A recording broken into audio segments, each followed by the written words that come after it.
السلام عليكم ورحمة الله وبركاته.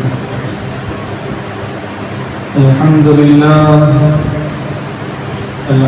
لله نحمده ونستعينه ونؤمن به ونتوكل عليه ونعوذ بالله من شرور أنفسنا ومن سيئات أعمالنا.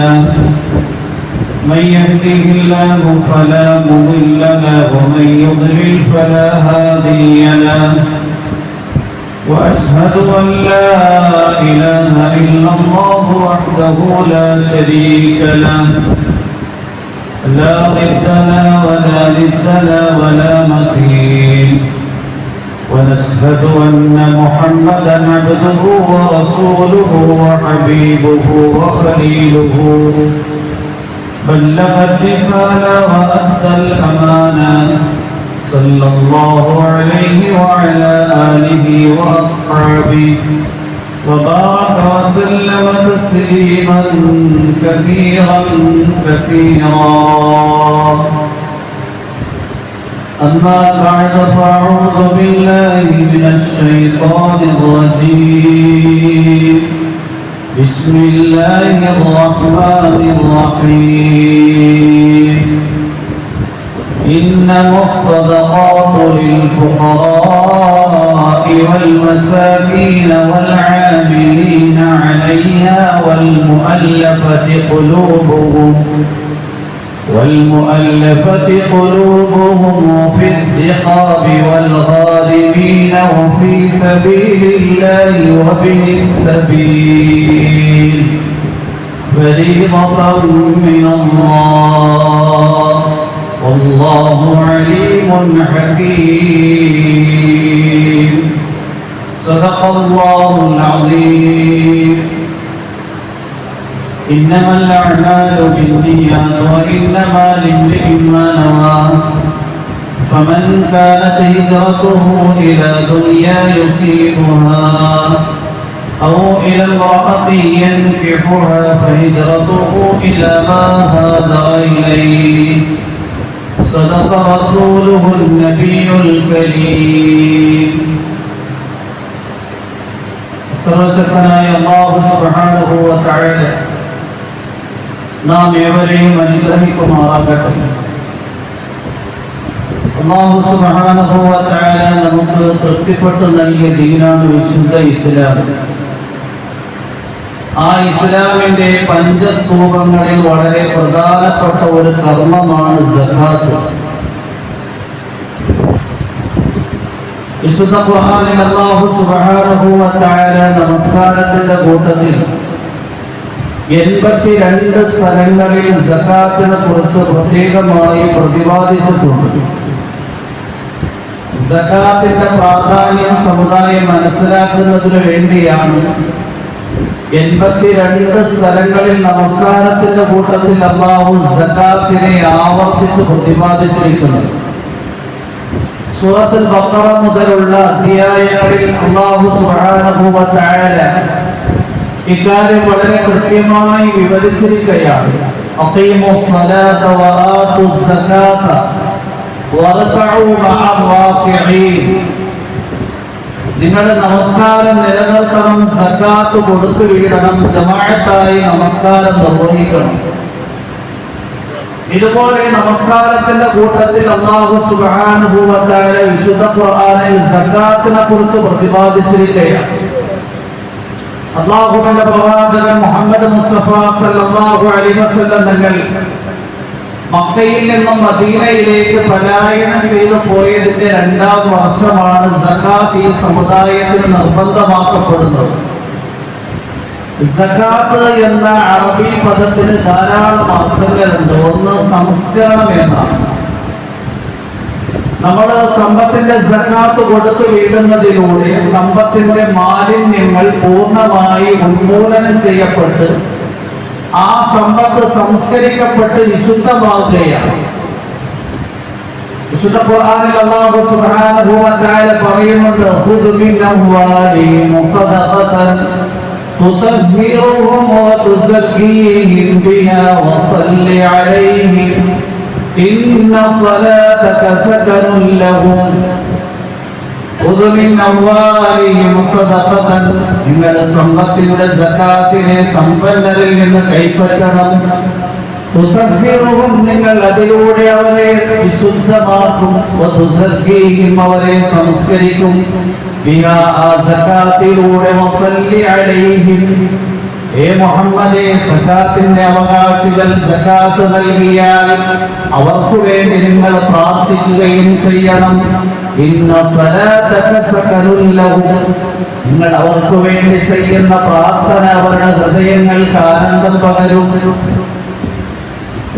സകാത്ത് എന്ന് പറഞ്ഞു കഴിഞ്ഞാൽ സമ്പത്തിന്റെ മാലിന്യങ്ങളെ സംസ്കരിച്ച് ആ സമ്പത്തിനെ പരിശുദ്ധമാക്കും. ഒരു മനുഷ്യൻ അനുവദനീയമായ മാർഗങ്ങളിലൂടെ സമ്പത്ത് നേടുന്നു. അത് എത്ര ലക്ഷം രൂപയാണെങ്കിലും എത്ര കോടി രൂപയാണ് എങ്കിലും സകാത്തിന്റെ സമ്പത്ത് അതിൽ കൂടിക്കലർന്ന് കിടക്കുകയാണ് എങ്കിൽ അത് അശുദ്ധിയുടെ കൂട്ടത്തിൽ വിശുദ്ധമായ സമ്പത്ത് കൂടിക്കലരുന്നത് പോലെയാണ്. അല്ലാഹുവിൻ മസ്ഊദ് റളിയല്ലാഹു അൻഹു പറയുകയുണ്ടായി, മൻ കസബ തയ്യിബൻ ഖബ്ബഹു മൻഉ സകാത്തി വമൻ കസബ ഖബീസൻ ലം തുതയ്യിബുഹു സകാത്ത്. അല്ലാഹുവിൻ മസ്ഊദ് റളിയല്ലാഹു അൻഹു പറയുകയാണ്, ഒരു മനുഷ്യൻ ഹലാലായ മാർഗത്തിലൂടെ സമ്പത്ത് നേടുന്നു, അല്ലാഹു പരിശുദ്ധമാക്കിയ മാർഗത്തിലൂടെ സമ്പത്ത് നേടുന്നു. എന്നാൽ ആ സമ്പത്തിനെ മലീമസമാക്കി കളയും സകാത്ത് കൊടുക്കാതിരുന്നു കഴിഞ്ഞു. അല്ലാഹുവിൻ മസ്ഊദ് റളിയല്ലാഹു അൻഹു പറയുകയാണ്, ഖബ്ബഹു മൻഉ സകാത്തി, ആ സമ്പത്തിന്റെ സകാത്ത് കൊടുക്കാതിരുന്നു കഴിഞ്ഞാൽ ആ സമ്പത്തിനെ അത് അഴുക്കുള്ളതാക്കും, മാലിന്യമുള്ളതാക്കും. നമ്മള് മകളുടെ വിവാഹത്തിന് വേണ്ടി കോഴി വാങ്ങാൻ വേണ്ടി കടയിൽ ചെന്നു. 500 കോഴി വാങ്ങണം. 1000 കിലോ കോഴിയുണ്ട്. ആ കോഴിയുടെ ഉടമസ്ഥൻ പറയുകയുണ്ടായി, ഈ 1000 കിലോ കോഴിയിൽ നിന്ന് ഇതിന്റെ തോലും വേസ്റ്റും കുടലും മറ്റുമായി ഏകദേശം ഒരു 300 കിലോ കുറവ് വരും. നമ്മൾ ഒരിക്കലും ആഗ്രഹിക്കില്ല 300 കിലോ കൂടി നമ്മുടെ പരിശുദ്ധമായ കോഴിയിറച്ചിയുടെ കൂട്ടത്തിൽ കറിയിലും ബിരിയാണിയിലും ആകണമെന്ന്. അങ്ങനെ ആയിക്കഴിഞ്ഞാൽ ആ ഇറച്ചിക്കറി കഴിക്കാൻ കൊള്ളില്ല, ബിരിയാണി കഴിക്കാനും സാധ്യമല്ല. എന്നതുപോലെയാണ് സമ്പത്തിൽ കുമിഞ്ഞുകൂടി കിടക്കുന്ന സകാത്ത്. ഒരാൾക്ക് 10 ലക്ഷം രൂപയുണ്ട് എങ്കിൽ 25,000 രൂപ സകാത്തിന്റെ സമ്പത്താണ്. ഒരാൾക്ക് 20 ലക്ഷം രൂപയുണ്ട് എങ്കിൽ അയാളുടെ ആ സമ്പത്തിന്റെ 50,000 രൂപ സകാത്തിൻ്റെതാണ്. ഒരാൾക്ക് 30 ലക്ഷം രൂപയുണ്ട് എങ്കിൽ 75,000 രൂപ സകാത്തിൻ്റെതാണ്. ഒരാൾക്ക് 40 ലക്ഷം ഉണ്ട് എങ്കിൽ അതിൽ 1 ലക്ഷം സകാത്തിന്റെ സമ്പത്താണ്. ഒരാൾക്ക് 1 കോടി രൂപയുണ്ട് എങ്കിൽ 2.5 ലക്ഷം രൂപ സകാത്തിന്റെ സമ്പത്താണ്. ഈ 2.5 ലക്ഷം രൂപ ഞാൻ എങ്ങനെയാ കൊടുക്കുന്നത്? ഞാൻ എങ്ങനെയാ 1 ലക്ഷം രൂപ കൊടുക്കുന്നത്? ഞാൻ എങ്ങനെ 50,000 കൊടുക്കുന്നത്? ഞാൻ എങ്ങനെ 25,000 കൊടുക്കുന്നത് എന്ന് ചിന്തിക്കുന്നയാള് യഥാർത്ഥത്തിൽ പരിശുദ്ധമായി മുഴുവൻ സമ്പത്തിനെയും മാലിന്യമുള്ളതാക്കി തീർക്കുകയാണ്. അവന്റെ സമ്പത്ത് മലീമസമായി പോവുകയാണ്. അതുകൊണ്ട് സമ്പത്തിന്റെ സകാത്ത് വളരെ കൃത്യമായി അളന്ന് തൂക്കി അതിന്റെ അവകാശികളിലേക്ക് കൊടുക്കുമ്പോഴാണ് ആ സമ്പത്ത് പരിശുദ്ധമായി തീരുന്നത്. സമ്പത്തിന്റെ സകാത്ത് എന്ന അറബി പദത്തിന്റെ മറ്റൊരു അർത്ഥം നുമൂ എന്നാണ്, വളർച്ച. ഭാഗ്യമായി നമ്മൾ നോക്കുമ്പോൾ 1 ലക്ഷം രൂപ സമ്പത്തിൽ കുറവ് വരുന്നു, അല്ലെങ്കിൽ 2.5 ലക്ഷം രൂപ കുറവ് വരുന്നു. യഥാർത്ഥത്തിൽ ഈ സകാത്തിന്റെ സമ്പത്ത് നാം കൊടുത്തു വീഴുന്നതിലൂടെ നമ്മുടെ സമ്പത്ത് വർദ്ധിക്കുകയാണ് ചെയ്യുന്നത്. വിശുദ്ധ ഖുർആനിൽ അല്ലാഹു സുബ്ഹാനഹു വ തആല പറയുന്നുണ്ട്, വമാ ആതൈതും മിൻ റിബൻ ലിയർബുവ ഫീ അംവാലിൻ നാസി ഫലാ യർബു ഇൻദല്ലാഹ് വമാ ആതൈതും മിൻ സകാത്തിൻ തുരീദൂന വജ്ഹല്ലാഹ് ഫൗലായിക ഹുമുൽ മുദ്ഇഫൂൻ. നിങ്ങൾ സാമ്പത്തികമായ പുരോഗതിക്ക് വേണ്ടി പലിശയുമായി ബന്ധപ്പെടുന്നു എങ്കിൽ നിങ്ങളുടെ സമ്പത്തിനെ അത് ക്ഷയിപ്പിക്കുകയാണ് ചെയ്യുന്നത്. പലിശ സമ്പത്തിനെ നശിപ്പിച്ചു കളയും. ദാനധർമ്മങ്ങൾ സമ്പത്തിൽ വർധനവുണ്ടാക്കും. ബാഹ്യമായ നോട്ടത്തിൽ നിങ്ങളുടെ സാമ്പത്തിക പുരോഗതിക്ക് വേണ്ടി പലിശയുടെ ഏതെല്ലാം ഇനങ്ങളുമായി ബന്ധപ്പെട്ടാലും ശരി, പലിശ കൊടുക്കലാണെങ്കിലും വാങ്ങലാണെങ്കിലും ലോൺ എടുക്കലാണെങ്കിലും അതിലൂടെ നിങ്ങളുടെ സമ്പത്ത് തീർച്ചയായും തകർന്ന് തരിപ്പണമാകും. കാരണം അല്ലാഹു പറഞ്ഞു,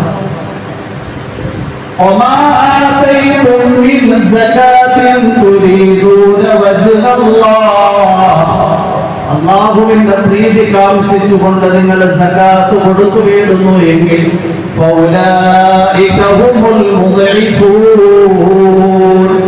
ആ സമ്പത്തിനെ അല്ലാഹു ഇരട്ടിപ്പിക്കുക തന്നെ ചെയ്യും. സകാത്ത് കൊടുക്കുന്നതിലൂടെ ഭാഗ്യമായ നോട്ടത്തിൽ നമ്മുടെ വലിയ സാമ്പത്തികമായ ശേഖരത്തിൽ നിന്ന് കുറവ് വരുന്നതായി ഭാഗ്യമായി അനുഭവപ്പെട്ടാലും യഥാർത്ഥത്തിൽ ആ സമ്പത്തിൽ അല്ലാഹു ബറക്കത്ത് നൽകും. ആ സമ്പത്തിൽ അല്ലാഹു വളർച്ച നൽകും. ആ സമ്പത്തിൽ അല്ലാഹു അഭിവൃദ്ധി നൽകും. ആ സമ്പത്തിൽ അല്ലാഹു പുരോഗതി നൽകും. ദാനധർമ്മങ്ങളുടെ അവസ്ഥയും അങ്ങനെ തന്നെയാണ്. ഫാത്തിമ റളിയല്ലാഹു അൻഹ ഒരിക്കൽ ഭർത്താവായ അലിയാർ തങ്ങളോട് പറഞ്ഞു, ഞാൻ ക്ഷീണിച്ച് അവശയായി രോഗിയായിരിക്കുകയാണ്. രോഗത്തിന്റെ വേളയിൽ പലർക്കും പലതും കഴിക്കാനുള്ള പൂതി ഉണ്ടാകും. ഫാത്തിമ റളിയല്ലാഹു അൻഹ പറഞ്ഞു, എനിക്ക് ഉമ്മാൻ കഴിക്കാൻ ആഗ്രഹമുണ്ട്. അലി റളിയല്ലാഹു അൻഹു നോക്കുമ്പോൾ ഉമ്മാൻ വാങ്ങാനുള്ള പൈസയൊന്നുമില്ല. ഒരാളുടെ അടുക്കൽ പോയി കുറച്ച് ദിർഹം വാങ്ങി, മാർക്കറ്റിൽ പോയി ഒരു ഉമ്മാൻ പഴം വാങ്ങി. ആ ഉമ്മാൻ പഴവും വാങ്ങി മടങ്ങി വരുന്ന വഴിയിൽ വെച്ചൊരു യാത്രനെ കാണാനിടയായി. അദ്ദേഹം പറയുകയാണ്, ഞാൻ വിശന്ന് ക്ഷീണിച്ച് അവശനായിരിക്കുകയാണ്. നിങ്ങളുടെ കയ്യിൽ അന്നത്തിനുള്ള വകയുണ്ട് എങ്കിൽ എനിക്ക് നൽകിയാൽ എന്റെ ജീവൻ നിലനിൽക്കും. അലി റളിയല്ലാഹു അൻഹു ഭാര്യയായ ഫാത്തിമ റളിയല്ലാഹു അൻഹയ്ക്ക് ഉമ്മാൻ പഴവും വാങ്ങിക്കൊണ്ട് പോയതാണ്. അതും ദിർഹം കടം വാങ്ങിയിട്ടാണ് വാങ്ങിക്കൊണ്ട് പോകുന്നത്. ആ ഉമ്മാൻ പഴം അങ്ങനെ തന്നെ ആ യാചകനായ മനുഷ്യന്റെ കരങ്ങളിൽ നൽകി. അദ്ദേഹം അത് കഴിച്ച് സായുജ്യം പറഞ്ഞു. അലി റളിയല്ലാഹു അൻഹു വീട്ടിൽ പോയി ഫാത്തിമ റളിയല്ലാഹു അൻഹയുടെ മുന്നിൽ നാണം കാണിക്കുന്നത് കണ്ടപ്പോൾ ഫാത്തിമ റളിയല്ലാഹു അൻഹ ചോദിച്ചു, എന്തിനാണ് നിങ്ങൾ നാണിക്കുന്നത്? എന്തിനാണ് നിങ്ങൾ ആശങ്കപ്പെടുന്നത്? തീർച്ചയായും അല്ലാഹു എന്റെ ക്ഷീണവും രോഗവും മാറ്റി തന്നു. നിങ്ങൾ എന്തോ നന്മ ചെയ്തു. അലി റളിയല്ലാഹു അൻഹു പറഞ്ഞു, നിനക്ക് വേണ്ടി ഉമ്മാൻ വാങ്ങാൻ വേണ്ടി ഞാൻ ദിർഹം കടം വാങ്ങി മാർക്കറ്റിൽ പോയി നിനക്ക് വേണ്ടി ഉമ്മാൻ പഴം വാങ്ങി വരുന്ന വഴിയിൽ ക്ഷീണിച്ച് അവശനായി വിശന്ന് കിടക്കുന്ന ഒരു യാചകനെ കണ്ടു. അദ്ദേഹം എന്നോട് അന്നമുണ്ടോ എന്ന് ചോദിച്ചു. നിനക്ക് വേണ്ടി വാങ്ങിയ ഉമ്മാൻ പഴം ഞാൻ അയാൾക്ക് നൽകി. ഫാത്തിമ റളിയല്ലാഹു അൻഹ പറഞ്ഞു, നിങ്ങൾ ആ ദാനധർമ്മം ചെയ്തപ്പോൾ തന്നെ അല്ലാഹു എന്റെ രോഗം മാറ്റി, എന്റെ അവശതയും ക്ഷീണവും മാറ്റി തന്നു. അവരുടെ സംസാരത്തിന്റെ ഇടയിൽ ഒരു സഹാബി അലി റളിയല്ലാഹു അൻഹുവിന്റെ അടുക്കൽ 9 ഉമ്മാൻ പഴം കൊടുത്തു. ഇത് അല്ലാഹുവിന്റെ പ്രവാചകൻ നിങ്ങൾക്ക് നൽകാൻ വേണ്ടി പറഞ്ഞു നൽകിയതാണ്. അലി റളിയല്ലാഹു അൻഹു പറഞ്ഞു, ഇത് 9 ഉള്ളൂ, 10ാമത് ഒരെണ്ണം കൂടി ഉണ്ടാകും. ആ സഹാബിയാണ് എങ്കിൽ തന്റെ ഉള്ളിൽ ഒളിപ്പിച്ചിരുന്ന 10ാമത്തെ ഉമ്മാൻ പഴവും നൽകി. എന്നിട്ട് സഹാബി അലി റളിയല്ലാഹു അൻഹുവിനോട് ചോദിച്ചു, എങ്ങനെ 10 ഉമ്മാൻ പഴം എന്റെ അടുക്കൽ അല്ലാഹുവിന്റെ പ്രവാചകൻ നൽകി വെക്കൂ എന്ന വിവരം നിങ്ങൾ അറിഞ്ഞു? അലി റളിയല്ലാഹു അൻഹു പറഞ്ഞു, വിശുദ്ധ ഖുർആനിൽ അല്ലാഹു സുബ്ഹാനഹു വ തആല 10 ഇരട്ടി ദുനിയാവിൽ നൽകുമെന്നാണ് പറഞ്ഞിരിക്കുന്നത്. മൻ ജാഅ ബിൽ ഹസനതി ഫലഹു അശ്റു അംസാലിഹാ. ആരെങ്കിലും 1 നൽകിയാൽ അതിന് 10 ഇരട്ടി അല്ലാഹു നൽകും. അതുകൊണ്ട് ഒരു ഉമ്മാൻ പഴം ഞാൻ ആവശ്യക്കാരന് നൽകിയെങ്കിൽ അതിന്റെ 10 ഇരട്ടി അല്ലാഹു നൽകും എന്ന വിഷയം എനിക്ക് ഉറപ്പാണ്. അതുകൊണ്ട് ആ 10 ഉമ്മാൻ പഴം അല്ലാഹുവിന്റെ റസൂൽ നിങ്ങളുടെ കയ്യിൽ തന്നുവിട്ടിട്ടുണ്ട് എന്ന് ഞാൻ ഉറപ്പിച്ചു. ഇങ്ങനെ ജനങ്ങൾക്ക് നമ്മൾ സകാത്തിലൂടെ ദാനധർമ്മത്തിലൂടെ ഉപകാരം ചെയ്തു കഴിഞ്ഞാൽ ആ സമ്പത്തിൽ ഭാഗ്യമായി കുറവ് വരുന്നതായി അനുഭവപ്പെടുന്നു എങ്കിൽ യഥാർത്ഥത്തിൽ അത് കുറവല്ല, അത് വലിയ ബറക്കത്തിന് നിദാനമാണ്. അല്ലാഹു ആ സമ്പത്തിൽ വർദ്ധനവ് നൽകും. ആ സമ്പത്ത് സമ്പത്തിൽ അല്ലാഹു പുരോഗതി നൽകും. നമുക്ക് നമ്മുടെ തലമുറകൾക്കും യഥേഷ്ടം ഉപയോഗിക്കാൻ കഴിയും. ഇനി ഈ സമ്പത്തിന്റെ സകാത്ത് കൊടുത്തു വിടാതെ അത് കൂട്ടിവെക്കുന്നു എങ്കിൽ നമ്മുടെ സമ്പത്ത് മാലിന്യമായി പോകും എന്ന് മാത്രമല്ല, അത് കൻസായി തീരും. അല്ലാഹു സുബ്ഹാനഹു വ തആല പറയുന്ന ഒരു കൻസുണ്ട്, والذين يكنزون الذهب والفضة ولا ينفقونها في سبيل الله فبشرهم بعذاب أليم يوم يحمى عليها في نار جهنم فتقوى بها جباههم وجنوبهم وظهورهم هذا ما كنزتم لأنفسكم فذوقوا ما كنتم تكنزون والذين يكنزون الذهب والفضة തീർച്ചയായും സ്വർണ്ണത്തെയും വെള്ളിയെയും സൂക്ഷിച്ചു വെക്കുന്നവർ ولا ينفقونها في سبيل الله അതിനെ അല്ലാഹുവിന്റെ മാർഗ്ഗത്തിൽ ചെലവഴിക്കാതിരിക്കുന്നവർ فبشرهم بعذاب أليم അവർക്ക് വേദനാജനകമായ ശിക്ഷ കൊണ്ട് നിങ്ങൾ താക്കീത് നൽകുക. ഇവിടെ കൻസ് എന്ന് പറഞ്ഞു കഴിഞ്ഞാൽ സക്കാത്ത് കൊടുക്കാതെ സ്വരൂപിച്ചു വെച്ചിരിക്കുന്ന സമ്പത്താണ്. കറൻസി നോട്ടാണെങ്കിൽ എങ്കിലും ഡോളറാണ് എങ്കിലും എല്ലാത്തിന്റെയും മൂലധനം സ്വർണവും വെള്ളിയുമാണ്. സക്കാത്ത് കൊടുക്കാതിരിക്കുന്ന സമ്പത്ത് അവർക്ക് വേദനാജനകമായ ശിക്ഷയുണ്ട്. എന്നിട്ട് അല്ലാഹു പറയാണ്, യൗമ യുഹ്മാ അലൈനാ ഫീ നാരി ജഹന്നമ സക്കാത്ത് കൊടുക്കാതെ നിങ്ങൾ സൂക്ഷിച്ചു വെച്ചിരിക്കുന്ന സമ്പത്തിനെ തീയിലിട്ട് നരകാഗ്നിയിലിട്ട് ചുട്ടുപഴിപ്പിക്കപ്പെടും.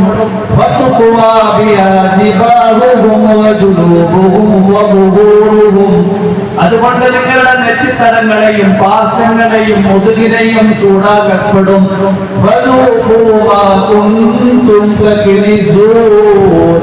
എന്നിട്ട് നിങ്ങളോട് പറയപ്പെടും, ദുനിയാവിൽ നിങ്ങൾ സ്വരൂപിച്ചു വെച്ച സമ്പത്താണ്, സകാത്ത് കൊടുക്കാതെ ഒരുമിച്ച് കൂട്ടി വെച്ച സമ്പത്താണ്, അതിന്റെ തിക്തഫലം നിങ്ങൾ അനുഭവിച്ചു കൊള്ളുക. സമ്പത്ത് കൊടുത്തിന്റെ സകാത്ത് കൊടുക്കാതിരിക്കുന്നതിനെ കുറിച്ച് നമ്മൾ ഗൗരവമായ പാപമായി മനസ്സിലാക്കുന്നു. സമുദായത്തിൽ 5 നേരം നമസ്കരിക്കുന്നവർ ധാരാളം പേരുണ്ട്. സമുദായത്തിലെ റമദാനിൽ വ്രതമനുഷ്ഠിക്കുന്നവർ ധാരാളം പേരുണ്ട്. സമുദായത്തിൽ ഹജ്ജ് ചെയ്യുന്നവർ ധാരാളം പേരുണ്ട്. കാരണം ഇതൊക്കെ സമുദായത്തിന്റെ ഇടയിൽ അംഗീകാരം കിട്ടുന്ന കർമ്മങ്ങളാണ്. എന്നാൽ സകാത്ത് എന്ന് പറഞ്ഞു കഴിഞ്ഞാൽ വ്യക്തിപരമായി ഓരോരുത്തരുടെയും കയ്യിലിരിക്കുന്ന സമ്പത്തിന്റെ കണക്ക് നോക്കിയിട്ട് അതിന്റെ 41% അവകാശികളിലേക്ക് കൊടുക്കലാണ്. അതിന് പ്രത്യേകിച്ച് അംഗീകാരമൊന്നും കിട്ടാറില്ല. ഹജ്ജിന് വേണ്ടി പോകുമ്പോൾ യാത്ര ആയപ്പോൾ മടങ്ങി വരുന്ന പ്രത്യേകമായ സ്വീകരണം, ഹാജി എന്ന നാമം. അതുകൊണ്ട് തന്നെ 5 ലക്ഷവും 6 ലക്ഷവും മുടക്കിക്കൊണ്ട് നമ്മൾ ഹജ്ജ് ചെയ്യാൻ വേണ്ടി തയ്യാറാണ്. എന്നാൽ സകാത്തിന്റെ വിഷയമോ, എത്രയോ വർഷമായി നമ്മുടെ സമ്പത്ത്, നമ്മുടെ അക്കൗണ്ടിൽ സകാത്തിന്റെ സമ്പത്ത് കുഞ്ഞുകൂടി കിടക്കുകയാണ്. ഇന്നുവരെ നമ്മൾ സകാത്ത് കൊടുത്തിട്ടുണ്ടോ എന്നതിനെ കുറിച്ച് ചിന്തിക്കുക. ഓരോ വർഷവും കണക്ക് പൂർത്തിയായ സമ്പത്തുണ്ട് എങ്കിൽ ആ സമ്പത്തിന്റെ സകാത്ത് കൊടുത്തു വീഴും. 10 ലക്ഷത്തിന്റെ 20 ലക്ഷത്തിന്റെ 10 വർഷമായെങ്കിൽ 10 വർഷത്തിന്റെ സകാത്ത് കൊടുത്തു വീഴും. ഓരോ വർഷവും സകാത്ത് കൊടുത്തു വീഴും. അല്ലാഹുവിന്റെ പ്രവാചകന്റെ കാലഘട്ടത്തിൽ ഒരു സഹാബിയായിരുന്നു സഅലബത്ത് ബിൻ അബീ ഹാത്തിം.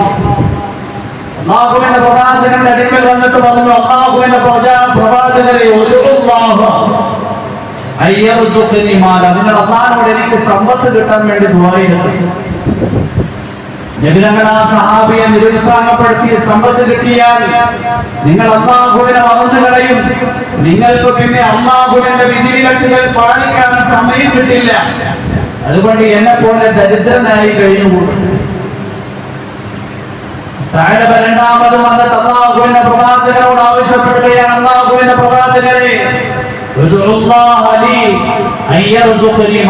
നിങ്ങൾ എനിക്ക് അല്ലാഹുവിന്റെ അടുക്കൽ നിന്ന് സമ്പത്ത് കിട്ടാൻ വേണ്ടി ദുആ ചെയ്യണം. നബി സല്ലല്ലാഹു അലൈഹി വസല്ലം രണ്ടാം പ്രാവശ്യവും നിരുത്സാഹപ്പെടുത്തി. സഅലബ മൂന്നാമതും വന്നിട്ട് പറഞ്ഞു, അല്ലാഹുവിന്റെ പ്രവാചകരെ, എനിക്ക് സമ്പത്ത് കിട്ടാൻ വേണ്ടി നിങ്ങൾ ദുആ ചെയ്യണം. നബി സല്ലല്ലാഹു അലൈഹി വസല്ലം നിങ്ങൾ ദുആ ചെയ്യുന്നു, അല്ലാഹുമ്മ റസുഖുഹു മാല, അല്ലാഹുവേ നീ സഅലബയ്ക്ക് സമ്പത്ത് നൽകണമേ. അല്ലാഹു സുബ്ഹാനഹു വ തആല കുറെ ആട്ടിൻപറ്റങ്ങൾ നൽകി. അത് പ്രസവിച്ചു ധാരാളം ആട്ടിൻപറ്റങ്ങളായി. മദീനയിലും അതിന്റെ പ്രാന്തപ്രദേശങ്ങളിലുമുള്ള മലഞ്ചെരുവുകളിൽ സഅലബയുടെ ആടുകൾ കൊണ്ട് സജീവമായി. സഅലബ കൃത്യമായി 5 നേരം അല്ലാഹുവിന്റെ പ്രവാചകന്റെ പിന്നിൽ നിന്ന് ജമാഅത്തായി നമസ്കരിക്കുന്നയാളായിരുന്നു. ജുമഅയ്ക്ക് കൃത്യമായി പങ്കെടുക്കുന്നയാളായിരുന്നു. ഈ സമ്പത്ത് കിട്ടിയപ്പോൾ ഈ സമ്പത്തുമായി ബന്ധപ്പെട്ടതിന്റെ തിരക്കിൽ ആദ്യം ജമാഅത്തായ നമസ്കാരം നഷ്ടപ്പെട്ടു. പിന്നീട് 5 നേരം നമസ്കാരം നഷ്ടപ്പെട്ടു. പിന്നീട് ജുമുഅന്റെ നമസ്കാരം നഷ്ടപ്പെട്ടു. സുദ ഖുർആനിൽ ഖുദ് മിൻ അംവാലിഹിം സദഖത്തൻ എന്ന് പറയുന്ന ആയത്ത് ഇറങ്ങിയപ്പോ വിവിധങ്ങൾ ഓരോ സമ്പന്നരുടെയും അടുക്കൽ സഹാബാക്കളെ അയക്കുകയുണ്ടായി. 2 സഹാബിമാര് സഅലബയുടെ അടുക്കൽ അയച്ചു. സഅലബയുടെ അടുക്കൽ അവരാണ് എങ്കിൽ കണക്ക് ബോധിപ്പിച്ചു, നിങ്ങൾക്ക് ഇത്ര മാലുണ്ട്, ഇന്ന വലഞ്ചെരുവിൽ ഇത്രയാളുണ്ട്, ഇത്ര ആടുണ്ട്, അതുകൊണ്ട് ഇത്രയാണ് സക്കാത്തിന്റെ ഇനത്തിൽപ്പെട്ടതാണ്. സഅലബ പറഞ്ഞു, ഇത് നിങ്ങൾ ചുരുക്കത്തിരിക്കുന്നത് പോലെ എന്നിൽ നിന്ന് നിർബന്ധിച്ചു വാങ്ങിയാണ് ഞാൻ തരില്ല.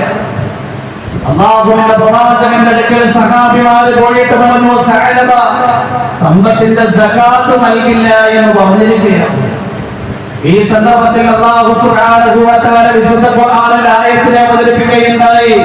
വമിൻഹും മൻ ആഹദല്ലാഹ ലഇൻ ആതാനാ മിൻ ഫദ്ലിഹി ലനസ്സദ്ദഖ വലനകൂനന്ന മിനസ് സാലിഹീൻ ഫലമ്മാ آتاهم من فضله بخلوا به وتولوا وهم معرضون فأعقبهم نفاقا في قلوبهم إلى يوم يلقونه بما أخلفوا الله ما وعدوه وبما كانوا يكذبون.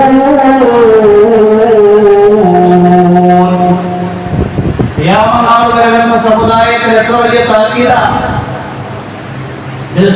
സകാത്ത് കൊടുക്കാത്തതിന്റെ പേരിൽ അല്ലാഹു അയാൾക്ക് നൽകിയ ശിക്ഷ എന്തെന്നറിയോ? ഖിയാമത്ത് നാൾ വരെ ഹൃദയത്തിൽ കാവടി.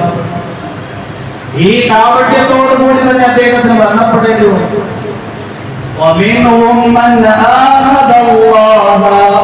അവരിൽപ്പെട്ട ഒരു ചിലരുണ്ട്, അവർ അല്ലാഹുവിനോട് ഉടമ്പടി ചെയ്യുന്നു. അല്ലാഹു അവന്റെ ഔദാര്യമാകുന്ന സമ്പത്ത് നമുക്ക് നൽകിയാൽ തീർച്ചയായും നാം സദഖ ചെയ്യും. വലനകൂനന്ന മിനസ് സാലിഹീൻ, ഞങ്ങൾ അല്ലാഹുവിന്റെ സാലിഹീങ്ങളുടെ ഗണത്തിൽ പെടുകയും ചെയ്യാം. ഞങ്ങളെ ചെയ്യും, ദാനധർമ്മം ചെയ്യും. അല്ലാഹു പറയാണ്,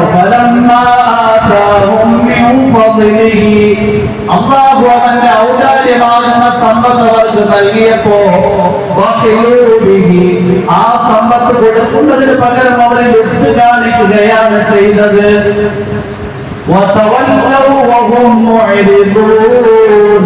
അവർ അവഗണനയോടെ തിരിഞ്ഞു കളയുകയാണ് ചെയ്തത്.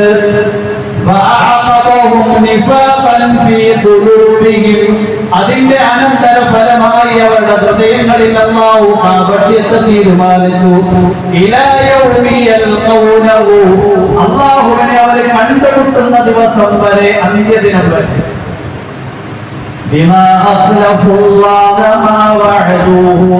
അല്ലാഹുവിനോട് അവർ ചെയ്ത ഉടമ്പടികളെ ലംഘിച്ചതിന്റെ പേരിൽ അവരെ കളമാക്കിയതിന്റെ പേരിൽ സഅലബയ്ക്കെതിരിൽ ആയത്തിറങ്ങിയെന്ന് അറിഞ്ഞപ്പോഴത്തേക്ക് ഓടി വന്ന അല്ലാഹുവിന്റെ റസൂലിന്റെ അടുക്കൽ അല്ലാഹുവിന്റെ പ്രവാചകർ പറഞ്ഞ തീരുമാനമായി പോയി. പടച്ചവൻ ഇറക്കിയ ആയത്താണ്. നബി സല്ലല്ലാഹു അലൈഹി വസല്ലം തങ്ങൾ സകാത്ത് സ്വീകരിച്ചില്ല. അബൂബക്കർ സിദ്ദീഖ് റളിയല്ലാഹു അൻഹു ഖിലാഫത്ത് കാലത്ത് ഈ സഅലബ വന്നു സകാത്തുമായി. അബൂബക്കർ സിദ്ദീഖ് പറഞ്ഞു, ഞാൻ സ്വീകരിക്കത്തില്ല, കാരണം ഖുർആനിൽ നിങ്ങൾക്കെതിരെ ഖിയാമത്ത് നാൾ വരെ നിഫാഖ് ഹൃദയത്തിൽ സ്ഥാപിച്ചു വെച്ചു എന്ന് അല്ലാഹു പറഞ്ഞിരിക്കുകയാണ്. ഉമർ ഫാറൂഖ് റളിയല്ലാഹു അൻഹുവിന്റെ ഖിലാഫത്ത് കാലത്തും സക്കാത്തുമായി വന്നു, സക്കാത്ത് സ്വീകരിച്ചില്ല. ഉസ്മാൻ റളിയല്ലാഹു അൻഹുവിന്റെ ഖിലാഫത്ത് കാലത്തും സക്കാത്തുമായി വന്നു, സക്കാത്ത് സ്വീകരിച്ചില്ല.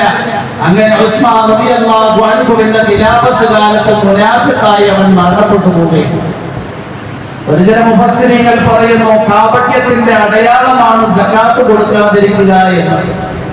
അല്ലാഹു നമുക്ക് അവന്റെ ഔദാര്യം കൊണ്ടാണ് സമ്പത്ത് നൽകുന്നത്. എത്രയോ ആൾക്കാര് സാമർഥ്യവും മിടുക്കും കഴിവും ഉള്ളതിന്റെ കൂട്ടത്തിൽ അവരുടെ മിടുക്കും സാമർഥ്യവും ഉപയോഗിച്ചിട്ടും സമ്പത്ത് കിട്ടുന്നില്ല. പടച്ചവന്റെ ഔദാര്യമാണ്. ഏതു മാർഗത്തിലൂടെയാണ് എങ്കിലും ഹലാലായ മാർഗങ്ങൾ നമുക്ക് തുറന്നു നൽകി, അതിലൂടെ അല്ലാഹു സമ്പത്ത് നൽകി.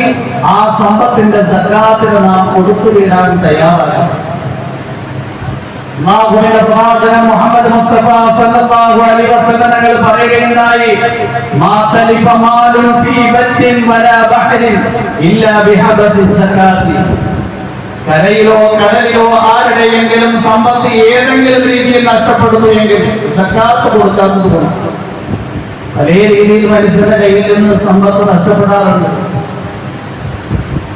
ഏത് തരത്തിൽ നഷ്ടപ്പെട്ടു കഴിഞ്ഞാലും സമ്പത്തിന്റെ സക്കാത്ത് കൊടുക്കാത്തത്.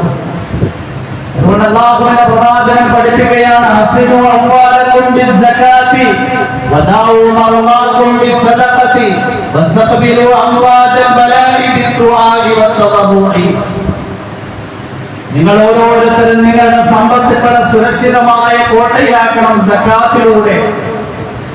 ആ സമ്പത്തിന്റെ സക്കാത്ത് നിങ്ങൾ കൊടുത്തു കഴിഞ്ഞാൽ ആ സമ്പത്ത് സുരക്ഷിതമായ കോട്ടയിലായി നഷ്ടപ്പെട്ടു പോകില്ല. നിങ്ങളുടെ രോഗികളെ നിങ്ങൾ ദാനധർമ്മം കൊണ്ട് ചികിത്സിക്കുക എന്ന് പറഞ്ഞു കഴിഞ്ഞാൽ, നിങ്ങൾ എത്രത്തോളം ദാനധർമ്മം ചെയ്തുകൊണ്ടേ ഇരിക്കുമോ അത്രത്തോളം നിങ്ങൾ രോഗങ്ങളിൽ നിന്ന് സുരക്ഷിതരായിരിക്കും. ഇനി രോഗിയായിപ്പോയി നിങ്ങൾ കൂടുതലായി ദാനധർമ്മം ചെയ്തുകൊണ്ടേ ഇരുന്നു കഴിഞ്ഞാൽ വലിയ വലിയ സാമ്പത്തികമായ ചിലവ് വരുന്ന ചികിത്സയിൽ നിന്ന് അല്ലാഹു സുബ്ഹാനഹു വ തആല നിങ്ങൾക്ക് മോചനം നൽകും. വസ്തഖ്ബിലു അംവാജൽ ബലാഇ ബിദ്ദുആഇ വത്തദറുഇ. ദുആ കൊണ്ടും അല്ലാഹുവിന്റെ മുന്നിൽ വിനയം പ്രകടിപ്പിച്ചുകൊണ്ടും പരീക്ഷണങ്ങളുടെ തിരമാലകൾ നിങ്ങൾ നേരിടണം. മുസ്ലിമീങ്ങൾക്ക് ധാരാളം പ്രതിസന്ധികളും പരീക്ഷണങ്ങളും ഉണ്ടാകും. പ്രതിസന്ധിയുടെയും പരീക്ഷണങ്ങളുടെയും നടത്തുന്നതിലൂടെയാണ് മുസ്ലിമീങ്ങൾ അവരുടെ ഹൃദയത്തിലെ ഈമാനും ജീവിതത്തിലെ ഇസ്ലാമും കാത്തു സൂക്ഷിച്ചിട്ടുള്ളത്. അങ്ങനെയുള്ള പരീക്ഷണങ്ങൾ നിങ്ങളുടെ അടുക്കൽ വരുമ്പോൾ, പരീക്ഷണങ്ങളുടെ തിരമാലകൾ എന്ന് പറഞ്ഞു കഴിഞ്ഞാൽ അടിക്കടിക്ക് ധാരാളം പ്രതിസന്ധികളും പരീക്ഷണങ്ങളും ഉണ്ടാകും. ആ പരീക്ഷണങ്ങളെയും പ്രതിസന്ധികളെയും നിങ്ങൾ നേരിടേണ്ടുന്നത് ദുആയിലൂടെ, കൂടുതൽ ദുആയിലൂടെ. അല്ലാതെ ആ പ്രതിസന്ധികളെ കുറിച്ച് ചർച്ച ചെയ്ത് അതിൽ സായുജ്യമടയുക മാത്രമല്ല ചെയ്യേണ്ടത്. കൂടുതലായ പരീക്ഷണങ്ങളും പ്രതിസന്ധികളും മുസ്ലിമീങ്ങളിൽ നിന്ന് മാറാൻ അല്ലാഹുവിനോട് നന്നായി ദുആ ചെയ്യുക. നമുക്കറിയാം, അനുഗ്രഹീതമായ റമദാൻ മാസം നമ്മളെല്ലാവരും നമ്മുടെ രാജ്യത്ത്, നമ്മുടെ നാട്ടിൽ സുരക്ഷിതരായി വ്രതം അനുഷ്ഠിക്കുമ്പോൾ നമ്മുടെ സഹോദരന്മാരാണ് എങ്കിൽ ഫലസ്തീനിലും ഗാസയിലും കുഞ്ഞുങ്ങളും സ്ത്രീകളും വളരെ കൂടുതൽ ബുദ്ധിമുട്ടുകയാണ്. അനുഗ്രഹീത റമദാൻ എന്ന കാരുണ്യം പോലും ഇല്ലാതെ ജൂതന്മാരെ അവരുടെ ആക്രമണം അഴിച്ചുവിട്ടുകൊണ്ട് മനുഷ്യ ജീവിതത്തിന്റെ സന്തുലിതാവസ്ഥയെ തകർത്ത് തരിപ്പണമാക്കിക്കൊണ്ടേയിരിക്കുകയാണ്. ഈ സന്ദർഭത്തിൽ അവർക്ക് വേണ്ടി നമ്മൾ ഓരോരുത്തരും വ്യക്തിപരമായി ദുആ ഇരുന്നുകൊണ്ടേയിരിക്കണം. അല്ലാഹുവേ, അവരെ നീ പ്രയാസങ്ങളിൽ നിന്ന്, പ്രതിസന്ധികളിൽ നിന്ന് രക്ഷപ്പെടുത്തേണമേ. ലോകത്തെവിടെ കഴിയുന്ന മുസ്ലിമാണ് എങ്കിലും ഖുർആനിൽ അല്ലാഹു സഹോദരന്മാരെന്നാണ് പരിചയപ്പെടുന്നത്. അല്ലാഹുവേ, നമ്മുടെ സഹോദരന്മാരായ ഫലസ്തീനിലെയും ഗാസയിലെയും മുസ്ലിമീങ്ങളെ നീ രക്ഷപ്പെടുത്തേണമേ. അവരുടെ പ്രതിസന്ധികളിൽ നിന്ന് നീ രക്ഷപ്പെടുത്തേണമേ, കരകയറ്റേണമേ. അല്ലാഹുവിനോട് ദുആ. നമുക്കുണ്ടാകുന്ന ധാരാളം പ്രശ്നങ്ങളുണ്ട് നമ്മുടെ രാജ്യത്തിലുണ്ട്. പ്രതികൂലമായ ധാരാളം സാഹചര്യങ്ങൾ ഉണ്ടാക്കിക്കൊണ്ടിരിക്കുകയാണ്. ഈ സമയത്ത് നമ്മൾ ദുആയിലാണ്. ദുആന്റെ കൂട്ടത്തിൽ നബി തങ്ങൾ തദറുഇനെ പഠിപ്പിച്ചു. തദറു എന്ന് പറഞ്ഞു കഴിഞ്ഞാൽ അല്ലാഹുവിന്റെ മുന്നിൽ വിനയാന്വിതരാകാൻ നമ്മൾ തയ്യാറാണ്. അല്ലാതെ കാലത്തിനൊത്ത് അഹങ്കാരികളായി തോന്നിവാസികളായി ജീവിക്കുകയല്ല വേണ്ടത്. പരീക്ഷണങ്ങളുടെ തിരമാലകളുടെ ദുആ കൊണ്ടും അല്ലാഹുവിന്റെ മുന്നിൽ വിനയം പ്രകടിപ്പിച്ചുകൊണ്ടും നാം നേരിടണം എന്ന് അല്ലാഹുവിന്റെ പ്രവാചകൻ പഠിപ്പിക്കുകയും സകാത്തിലൂടെ നമ്മുടെ സമ്പത്ത് സുരക്ഷിതമായ കോട്ടയിലാകുകയാണ്. അതുകൊണ്ട് നമ്മൾ ഓരോരുത്തരും സമ്പത്തിന്റെ സകാത്ത് കൊടുത്തു വീടാൻ വേണ്ടി തയ്യാറാണ്. അല്ലാഹു ലോകത്തുള്ള മുഴുവൻ മുസ്ലിമീങ്ങളെയും കരങ്ങളിൽ നൽകിയിരിക്കുന്ന സമ്പത്ത് ദാരിദ്ര്യ രേഖയിലുള്ളവരുടെ ദാരിദ്ര്യ നിർമ്മാർജ്ജനം ചെയ്യാൻ പറ്റുന്ന അളവിലുള്ളതാണ്. അല്ലാഹുവിന്റെ പ്രവാചകൻ മുഹമ്മദ് മുസ്തഫ സല്ലല്ലാഹു അലൈഹി വസല്ലം തങ്ങൾ പറഞ്ഞു, ഇന്നല്ലാഹ ഫറദ അലാ അഗ്നിയാഇ മുസ്ലിമി ഖദരി അല്ലദീ യസ്ഉ ഫുഖറാഅഹും. അല്ലാഹു ലോകത്തുള്ള സമ്പന്നരായ മുസ്ലിമീങ്ങളുടെ കരങ്ങളിൽ നൽകിയിരിക്കുന്ന സമ്പത്ത് ദാരിദ്ര്യ രേഖയിൽ കഴിഞ്ഞുകൂടുന്നവരുടെ ദാരിദ്ര്യം നിർമ്മാർജ്ജനം ചെയ്യാൻ പറ്റുന്ന അളവിലുള്ള സമ്പത്താണ്. ഇന്ന് നമ്മൾ സക്കാത്ത് കൊടുക്കുന്നവരാണെങ്കിൽ 20 വർഷമായിട്ട് സക്കാത്ത് കൊടുക്കുന്ന ഒരാളാണ്. അതുകൊണ്ടാണ് അബ്ദുൽ അസീസ് റഹിമഹുല്ലാഹുവിന്റെ കാലമായപ്പോ നബിതങ്ങളുടെയും സഹാബാക്കളുടെയും ഖുലഫാഉർ റാഷിദീങ്ങളുടെയും കാലം കഴിഞ്ഞ അമവിയ ഖിലാഫത്ത് അബ്ദുൽ അസീസ് റഹിമഹുല്ലാഹിന്റെ കാലമായപ്പോ ലോകത്തുള്ള മുഴുവൻ മുസ്ലിം സമുദായത്തിന് ദാരിദ്ര്യ രേഖയിൽ നിന്ന് മാറ്റപ്പെട്ടു. സമ്പന്നരായ ആൾക്കാർ സക്കാത്തിന്റെ സമ്പത്ത് എവിടെയാ കൊടുക്കേണ്ടത് എന്ന് വിചാരിച്ചുകൊണ്ട് പുറപ്പെടുമായിരുന്നു. സക്കാത്ത് കൊടുക്കാൻ അവകാശമില്ല. ബൈത്തുൽ മാലിൽ കൊണ്ടുവന്ന് നിക്ഷേപിക്കും. വൃക്ഷങ്ങളുടെ മുകളിൽ കൊണ്ടുവന്ന് കെട്ടിവെക്കുമായിരുന്നു. കാരണം ഇത് സക്കാത്താണല്ലോ. നമ്മള് സമ്പന്നരായ ആൾക്കാർ, വലിയൊരു വിഭാഗം ആൾക്കാര് ദാരിദ്ര്യ രേഖയിൽ കഴിയുന്ന ഒരാൾക്ക് വലിയ സമ്പത്തിന്റെ ശേഖരം കൊണ്ട് കൊടുത്തു കഴിഞ്ഞാൽ 1 വർഷം 2 വർഷം ആകുമ്പോൾ അയാൾ സക്കാത്ത് കൊടുക്കാനുള്ള യോഗ്യതയുള്ള ആളായിരിക്കും. നമ്മൾ 1000 രൂപ കൊടുത്തു കഴിഞ്ഞാൽ അയാൾക്കൊന്നും ചെയ്യാൻ പറ്റില്ല. ഒരു ദിവസത്തെ കഞ്ഞി വാങ്ങാൻ വേണ്ടിയുള്ള പൈസയാണ്. നമ്മളെന്തെങ്കിലും 1 ലക്ഷം രൂപ ഒരാൾക്ക് സമ്പത്തിന്റെ സക്കാത്തായി കൊടുക്കും. അടുത്ത വർഷം കൊടുത്തു. അയാൾ 2-3 ലക്ഷം രൂപയാകുമ്പോൾ ചെറിയൊരു കച്ചവടം തുടങ്ങി. അയാൾ പിന്നെ അടുത്ത വർഷമാകുമ്പോൾ സക്കാത്ത് കൊടുക്കുന്നയാളാക്കി. ഇങ്ങനെയാണ് നമ്മൾ സക്കാത്ത് കൊടുക്കേണ്ടത്. അതായത് 1000 രൂപ, 500 രൂപ അല്ലെങ്കിൽ 3000 രൂപ ഒരാൾക്കൊണ്ട് കൊടുത്തു കഴിഞ്ഞാൽ അയാൾ റമദാൻ മാസത്തിൽ 2 ദിവസം കഞ്ഞി വാങ്ങും. പിന്നെ എന്തെങ്കിലും ആ പൈസ കൊടുക്കും. വിധങ്ങൾ പറയുകയാണ്, ലോകത്തുള്ള മുഴുവൻ സമ്പന്നരായ ആൾക്കാരുടെയും കരങ്ങളിൽ അല്ലാഹു നൽകിയിരിക്കുന്നത് ദാരിദ്ര്യ രേഖയിൽ കഴിഞ്ഞുകൂടുന്ന ആൾക്കാരുടെ ദാരിദ്ര്യം ഉന്മൂലനം ചെയ്യുന്നതിന് അനിവാര്യമായ സമ്പത്താണ്.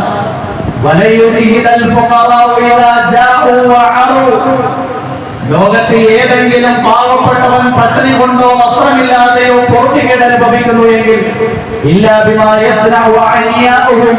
അവരുടെ സമ്പന്നരായ ആൾക്കാർ സക്കാത്ത് കൊടുക്കാത്തത് കൊണ്ടാണ്, അല്ലെങ്കിൽ ആ സക്കാത്ത് കൊടുക്കുന്നതിൽ കാട്ടിയ അനാസ്ഥയാണ്. അതുകൊണ്ട്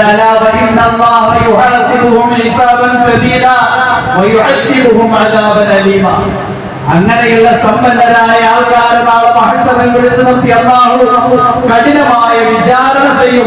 അല്ലാഹു വേദനാജനകമായ ശിക്ഷ നൽകും എന്ന് നബിതങ്ങൾ അറിയിക്കുന്നു. അല്ലാഹു നമുക്ക് നൽകിയിരിക്കുന്ന സമ്പത്തിന്റെ വിഹിതം 40% നമ്മൾ സക്കാത്ത് കൊടുക്കും. കറൻസിയാണ് എങ്കിൽ അങ്ങനെ, കച്ചവട ചരക്കാണെങ്കിൽ 10 ലക്ഷം രൂപയുടെ സാധനങ്ങളുണ്ട് എങ്കിൽ സാധനം സക്കാത്തായി കൊടുക്കപ്പെട്ടു. ശരി, ആൾക്കാരെന്തായാലും കിറ്റ് കൊടുക്കാറുണ്ട്. സക്കാത്ത് കിറ്റ് കൊടുക്കാറൊന്നും സക്കാത്താവും. കച്ചവട ചരക്ക് എന്ന് പറഞ്ഞു കഴിഞ്ഞാൽ ഓരോരുത്തരും ചെയ്യുന്ന കച്ചവട ചരക്ക് ഒരു വർഷമാകുമ്പോൾ കണക്ക് കൂട്ടുന്നു. 10 ലക്ഷം രൂപയുടെ കച്ചവട ചരക്ക് എന്റെ കടയിലുണ്ട് എങ്കിൽ ഞാൻ 25,000 രൂപ സക്കാത്തായി കൊടുക്കും. ഇനി 1 കോടി രൂപയുടെ കച്ചവട ചരക്കുണ്ട് എങ്കിൽ അയാൾ 2.5 ലക്ഷം രൂപ പൈസ തന്നെ അവകാശികളിലേക്ക് സക്കാത്തായി കൊടുക്കും. ഇങ്ങനെ കൃത്യമായി കണക്ക് നോക്കി നമ്മൾ സക്കാത്ത് കൊടുക്കണം. ആർക്കാ കൊടുക്കേണ്ടുന്നത്?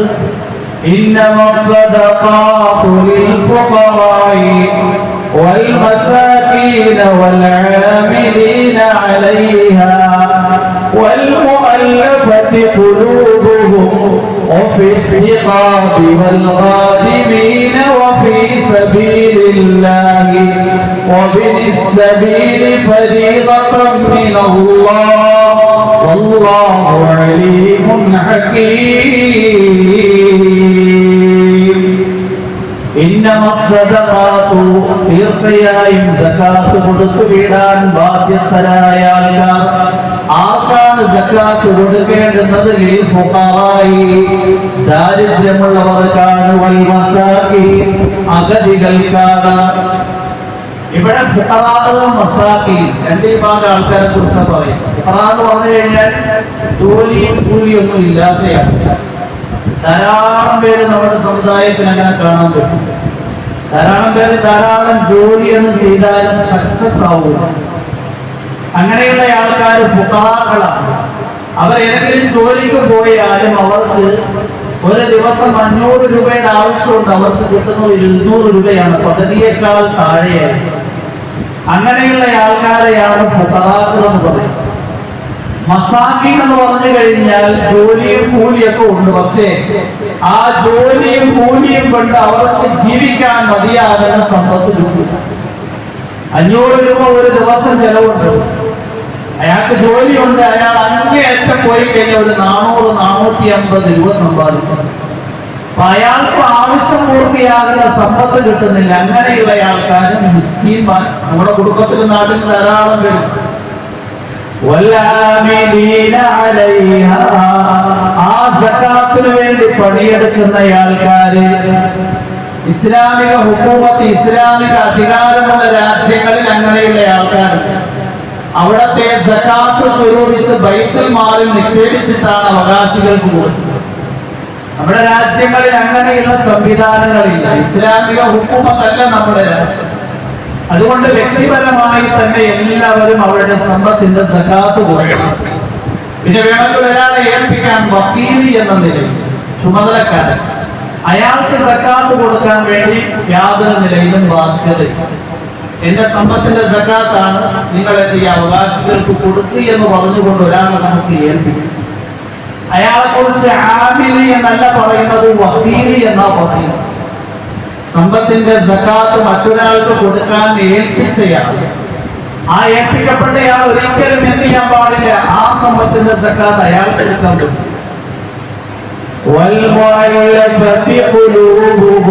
ഇസ്ലാമുമായി ഹൃദയം ഇണക്കമുള്ള ആൾക്കാർ, പുതുതായി ഇസ്ലാമിലേക്ക് വന്ന ആൾക്കാർ, ഇസ്ലാമിൽ അവരുടെ ഹൃദയം ഇണക്കാനും ഇസ്ലാമിൽ അവരെ ഉറപ്പിച്ചു നിർത്താനും സകാത്ത് കൊടുക്കുക.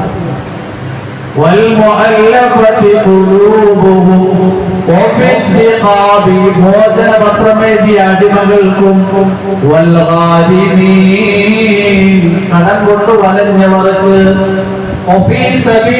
അല്ലാഹുവിന്റെ മാർഗത്തിൽ അഹോരാത്രം പണിപ്പെടുന്നവർക്ക്, വഴിയാത്രക്കാർക്ക്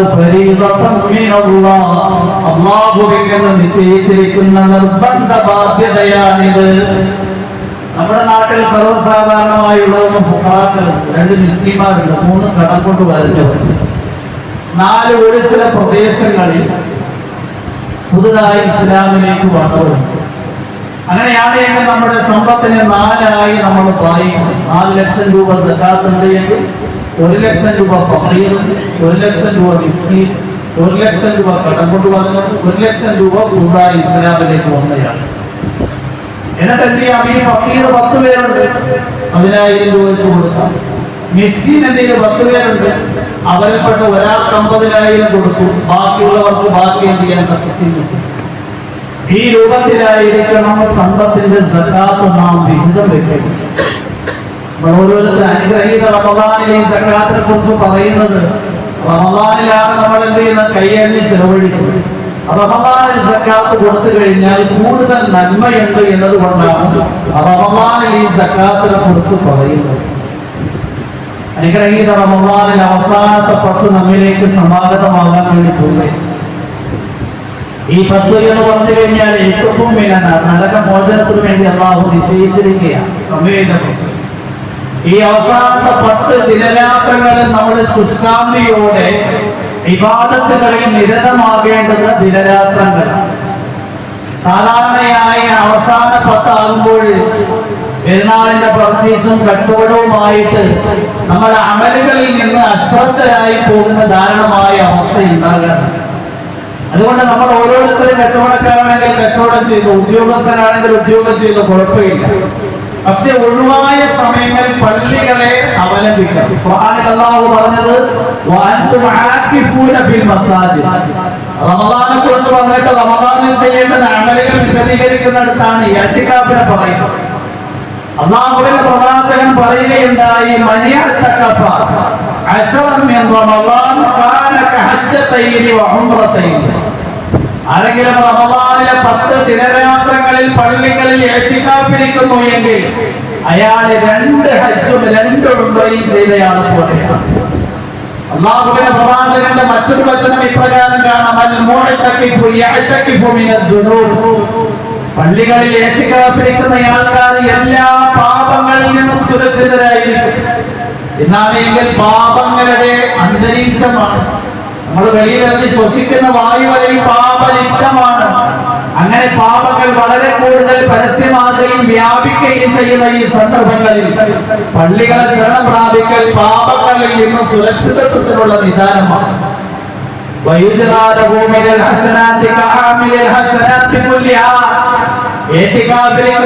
അല്ലാഹു രേഖപ്പെടുത്തുന്ന അമലിന്റെ പ്രതിഫലം ലോകത്താരെല്ലാം എന്തെല്ലാം അമലുകൾ ചെയ്യുമോ മുഴുവൻ അമലുകളുടെയും പ്രതിഫലം അല്ലാഹു രേഖപ്പെടുത്തും.